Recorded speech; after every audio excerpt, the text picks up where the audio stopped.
Well, in Gas for Climate, for instance, we have been working since 2017 on the importance to rely on the existing gas infrastructure, and then the European Hydrogen Backbone Initiative was born, and it is really relying on the fact that we have existing gas transmission network, and that this gas lines can be transformed to transport hydrogen tomorrow and support the creation of a European hydrogen backbone.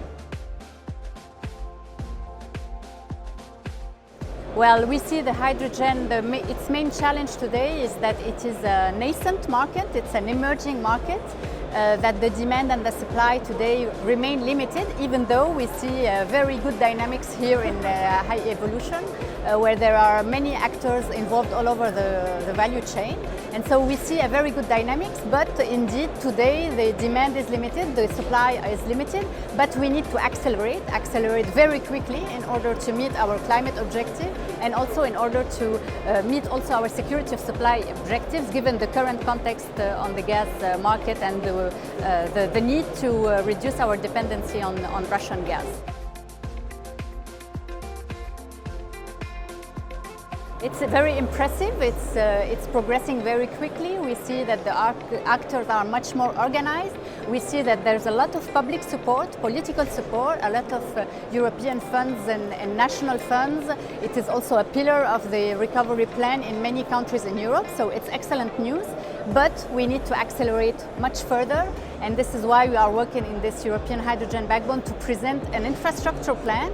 And for this we need to build and to plan the infrastructure. And infrastructure, the main challenge is that we are talking about an investment with long lead time, and so we need to plan today, even though we have those limited demand and those limited supply and limited market fundamentals.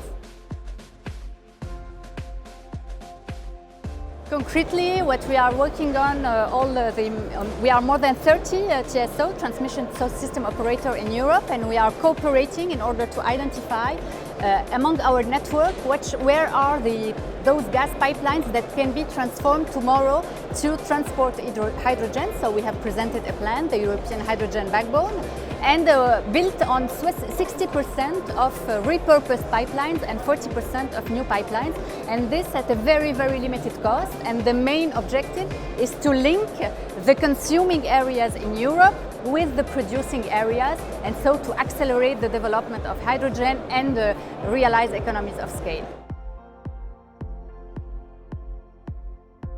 Absolutely, I think that really the idea is to have this political vision. We need a political will in order to decide and to plan the infrastructure as of today, but at the same time we cannot be completely decorrelated from what's happening on the ground, and the importance of having such events, such rendezvous, regular meetings, is to meet and to see all the actors that are really progressing. And we see on hydrogen that is composed on a lot of small actors, small players who are progressively growing, and so it is very important to really see what's happening, to really be in contact with those ecosystems, because hydrogen has this particularity. It's that at the same time it's a local, it is developed around clusters, but at the same time it can be developed at a European level. So really the idea is to meet those two dimensions, and this is very important to have those kind of meetings today.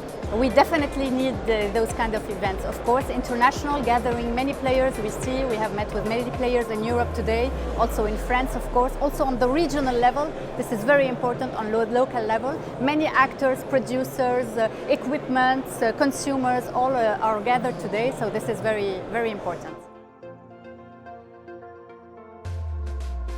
I like this energy that we see. I like the fact that you have many different players coming from all over Europe again, from all different parts of the chain.